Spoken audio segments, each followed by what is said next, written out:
29일 새벽 말씀 시편 23편 6절의 말씀 되겠습니다. 내 평생의 선하심과 인자하심이 반드시 나를 따르리니 내가 여호와의 집에 영원히 살리로다. 이 6절은 시편 23편의 결론과 같은 중요한 말씀이 되겠습니다. 먼저 다윗이 말한 선하심이 무엇인가? 우리는 선과 악에 대해서 많이 듣습니다. 여기서 선이라고 하는 것은 우리가 세상의 학문에서 말하는 그런 도덕과 윤리의 측면에서 선이 아닙니다. 이 선은 하나님의 인격 그 자체를 말합니다. 하나님에게는 조금도 악이 없습니다. 하나님은 오직 선한 본질 그 자체이십니다. 한 번은 부자 청년이 예수님께 다가왔어 이렇게 칭호를 일컬었습니다. 선한 선생이요.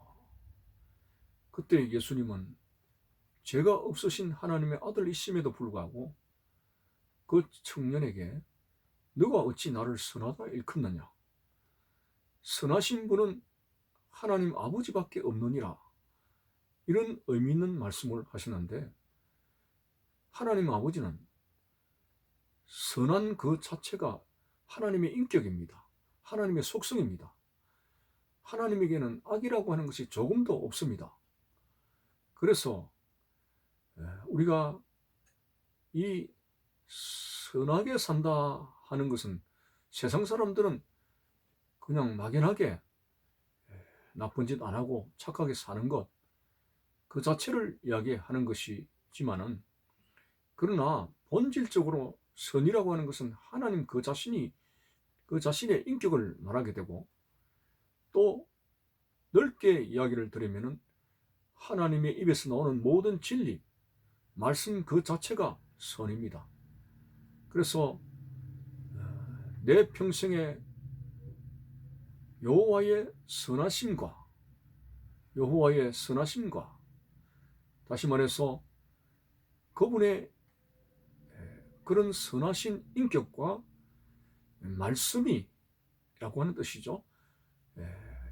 여호와의 선하심과 인자하심이 정녕 나를 따르리니. 다윗에게는 언제나 삶의 등불이고 삶의 발판인 하나님이시며, 그리고 하나님의 말씀이 다윗을 떠나지 않는다는 고백을 하고 있습니다. 참으로 사탄 마귀는 우리를 시시때때로 우리의 삶 자체를 망가뜨리기 위해서 우리 속에 가진 악한 충동을 일으킵니다. 이미 선악과를 먹은 이후로 사탄의 거짓에 속아 넘어가서 선악과를 먹은 이후로 이 육신이 악이라고 하는 속성에 젖어 있습니다. 그래서 오늘 이런 죄악의 속성을 가지고 있는 이 세상에서의 몸을 가지고는 천국에 들어갈 수가 없습니다. 그래서 혈과 육은 하나님의 나라를 유업으로 받을 수 없다고 했습니다. 천국에는 죄가 없어야 됩니다. 그래야 영원한 행복의 도성이 될 수가 있는 거죠. 하나님을 찬양하며 영원한 기쁨의 나라가 되기 위해서는 죄가 없어야 됩니다. 그래서 오늘 우리가 선악과를 먹은 이후로 타락한 이 육신은 죄악의 속성을 가진 사탄의 본질이 들어있기 때문에 이런 옛사람의 육신은 흙으로 돌아가야 하는 것이 마땅하죠. 그리고 예수 그리스도의 재림의 날에 죄 없는 신령한 몸을 우리에게 주신다고 했으니 그 몸을 가지고 우리는 영원히 하나님 나라에서 살게 된다고 하는 것입니다.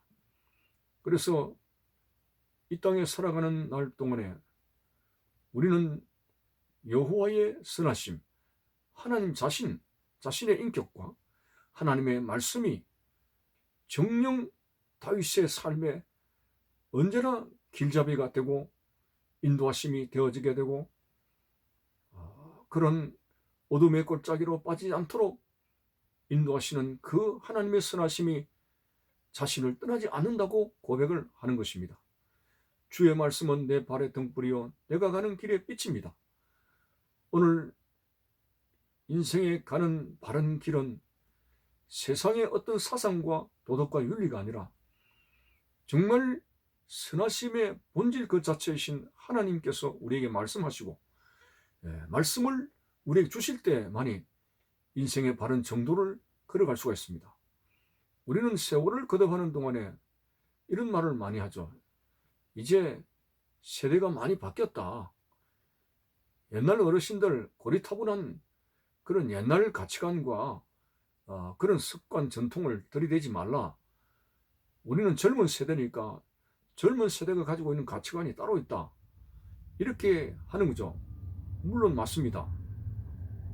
세상에서의 과거 기성세대의 그러한 전통과 윤리는 세월이 감에 따라서 그 기준이 바뀝니다. 그래서 그것을 기성세대가 젊은 세대에게 우리가 이렇게 했으니, 우리가 이렇게 고생했으니, 이렇게 살아왔으니 우리대로 하라 하는 것은 억지가 되는 거죠. 그렇지만은 하나님의 말씀의 진리는 과거에 수천 년, 수만 년, 수억 년 전이라 할지라도 그리고 수억 년 후라 할지라도 하나님의 말씀은 영원 불변하기 때문에 그 말씀을 지킨 과거의 그런 신앙의 열조들이 하나님의 말씀을 가지고 이렇게 살아왔으니 이렇게 해야 된다는 그것은 수정해서는 안 됩니다. 왜? 말씀 그 자체이기 때문에. 그래서 영원 불변한 진리 그 자체가 다윗의 삶을 떠나지 않는다고 했으니 얼마나 그게 복된 것입니까? 마찬가지로 오늘도 이 죄로 인해서 캄캄한 어두운 세상에 하나님의 말씀이 우리를 떠나지 아니하고 선하신 본질 그 자체인 하나님께서 나를 버리지 아니하시고 나와 영원히 함께 하시는 이것이 우리의 최고의 소망이고 이것이 우리의 기쁨입니다. 다윗은 바로 그 부분을 이야기한 것이죠. 나의 평생의 선하심과 인자하심이 선하심이 나를 떠나지 않는다. 대단히 중요한 고백입니다. 그리고 인자하심이 정녕 나를 따르리니 인자하심은 하나님의 사랑을 말합니다. 우리가 하나님의 말씀을 받아도 하나님의 말씀을 들어도 그 말씀을 지키지 못하는 그런 우리의 죄스러울 때가 많습니다. 왜냐하면 우리의 영은 하나님의 말씀을 따르려고 하지만은 이 선악과 먹은 이후로 사탄의 속성에 젖어 있는 우리 육신은 계속적으로 사탄의 본질적으로 사탄의 욕심적으로 가려고 하기 때문에 그것이 죄라고 하는 것이죠. 그래서 이 죄악의 육신 그 자체를 우리가 따라가서는 안 되는데 우리는 연약한지라 이런 육신적으로 따라가서 넘어질 때가 많고 늘 죄송스러운 거죠. 그래서 바울은 아예 이렇게 고백을 했습니다. 내가 그리스도와 함께 십자가에 못 박혔나니 이제는 내가 산 것이 아니요 내 안에 그리스도께서 사신 것이라고 옛사람 이 죄악의 육신의 옛사람을 십자가에 못 박아 죽인다는 그러한 고백을 하게 되는데 자 그런 고백을 하는 바울 그러나 오늘 우리 연약한 우리들은 참 성령을 따라가며 말씀을 따라가 살아가야 되는데 넘어지고 우리가 죄를 짓는 연약한 모습들이 많습니다. 그러나 그렇다고 해서 율법의 잣대를 대서 바로 심판하시는 하나님이 아니라 우리의 모든 허물과 죄에 대해서 용서하기를 원하시고 하나님의 사랑으로 다시 사하여 주시며 바른 말씀의 자리로 돌려놓으시려고 하는 하나님이 그게 인자하심이라고 하는 것입니다. 하나님의 최고의 우리를 향한 죄인을 향한 인자하심이 뭡니까? 바로 하나밖에 없는 아들 독생자 예수 그리스도를 갈보리 언덕의 십자가에 속죄의 제물로 삼으신 것이 하나님의 최고의 인자하심입니다. 우리가 범죄하고 우리가 넘어져도 예수 그리스도의 피를 믿고 의지하여 회심하게 되었을 때 다시 회복의 자리를 다하시고 옛날의 말씀의 자리로 우리를 이끌어 줄 수 있는 바로 속죄의 그 예수 그리스도의 사랑 이게 바로 하나님의 최고의 인자하심입니다. 그래서 다윗은 하나님의 선하심과 인자하심이 정녕 나를 따르리니 내 평생에 하나님의 선하심과 인자하심이 정녕 나를 따르리니 나는 이 하나님의 무한한 사랑에 감사해서 나는 여호와의 집에 영원히 거하리로다 라는 고백을 하고 있습니다. 참으로 그렇습니다. 오늘 인생의 정도를 걸어가게 할 수 있는 하나님의 말씀이 없다면 방과 같은 어두운 세상을 어떻게 걸어갈 수 있겠습니까? 오늘 우리는 하나님의 선택한 백성이기 때문에 언제나 하나님의 말씀을 우리 속에 주시고 성령의 뜨거운 불로 달구어져서 말씀을 뜨겁게 하심으로 우리를 감동시키시고 우리의 마음을 밝게 하시고 하나님의 선하심 그 자체로 우리를 이끌어 가시는 좋으신 하나님. 그래서 다윗이 하나님의 선하심이 나를 따르리니, 다시 말해서 하나님의 선하심은 나를 떠나지 않는다. 항상 말씀으로 내 삶을 양육하시고 인도하시는 하나님이시다.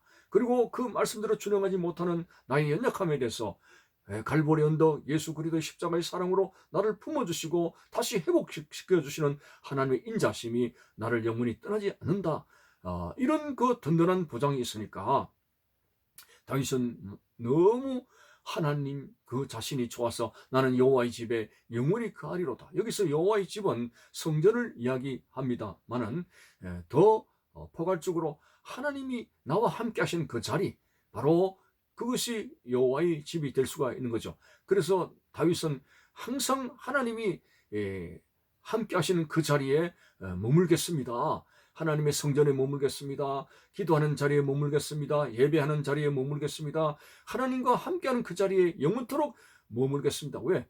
선하심과 인자심이 다윗의 평생에 영원토록 따르니까 너무 그것이 감사해서 나는 하나님이 있는 곳이면 다 좋습니다. 마치 베드로와 야고보와 요한이 변화산상에서 예수님의 변화되는 모습을 보고 베드로가 너무나 황홀해서 여기가 좋사오니 초막을 짓되 모세를 위해서 엘리야를 위해서 주를 위해서 뭐 이렇게 짓겠다는 초막이나 궁궐이나 내 주 예수 모신 곳이 하늘나라라고 하는 찬양처럼 하나님이 계신 그 자리가 너무나 황홀한 것이라고 하는 것이죠. 그래서 다윗이 바로 그런 차원에서 나의 평생의 선하심과 인자심이 나의 평생에 나를 따르리니 이런 너무나 고마운 사랑과 은혜 때문에 나는 하나님이 계시는 자리면 어디든지 좋습니다. 바로 여호와의 집에 내가 영원히 거하리로다 하는 고백이 되는 것입니다. 이 말씀에 정리를 하게 되는 것은 참으로 그렇습니다. 다윗의 삶은 언제나 하나님 중심적이었습니다. 하나님을 너무도 사랑했습니다. 열정이 대단했습니다. 그런 그 까닭에 하나님도 다윗을 사랑하시고 참 시골 무명의 목동 다윗을 이스라엘의 최고의 왕으로 하나님이 세워주셨고 역대기에 보면은 늙어 죽도까지 그의 부요함이 늘 그렇게 풍성했다라고 그렇게 말씀하고 있습니다. 이렇게 하나님을 사랑하는 자를 하나님도 사랑하시며 오늘 우리 하나님께서 다윗이 고백한 대로 여호와의 선하심과 인자심이 평생에 다윗을 떠나지 않게 되니 우리들도 마찬가지로 나도 하나님이 계시는 자리면 너무나 좋기 때문에 어디든지 그 하나님이 계시는 자리가 고난의 자리라도 눈물의 자리라도 어떤 아픔의 자리라도 나는 그 자리에 있겠습니다. 예배하는 여호와의 전에 하나님 앞에 기도하는 하나님의 성전에 영원히 나는 그곳에 있겠습니다 하는 고백처럼 우리는 이 마지막 때에 모이기를 힘써야 되겠고 하나님을 찬양하고 하나님을 예배하고 기도하는 하나님의 교회에 모이기를 힘쓰며 성전을 중심으로 하는 하나님과 함께하는 삶의 그러한 모습들이 우리에게 나타나지야 되고 그것이 우리의 삶의 진정한 행복이라고 하는 것, 하나님과 함께하는 그 자리가 행복의 자리라고 하는 것을 알고 우리의 죄악으로 인해서 이제 육신이 그런 죄악의 욕심에 젖어 있는 이런 껍질을 하나하나 벗겨나가면서 성숙해 되어져가며 성령의 9가지를 열매를 맺으면서 변화되는 성숙한 하나님의 사람으로서 하나님과 함께하는 그 자리가 최고의 행복의 자리라고 하는 것을 실질적으로 느끼며 다윗의 고백처럼 오늘 본문을 다시 읽어드립니다. 내 평생의 선하심과 인자심이 반드시 나를 따르리니 내가 여호와의 집에 영원히 살리로다 하는 이 고백이 오늘 여러분들의 고백이 될 수 있기를 주의 이름으로 축원드리는 것입니다. 감사합니다.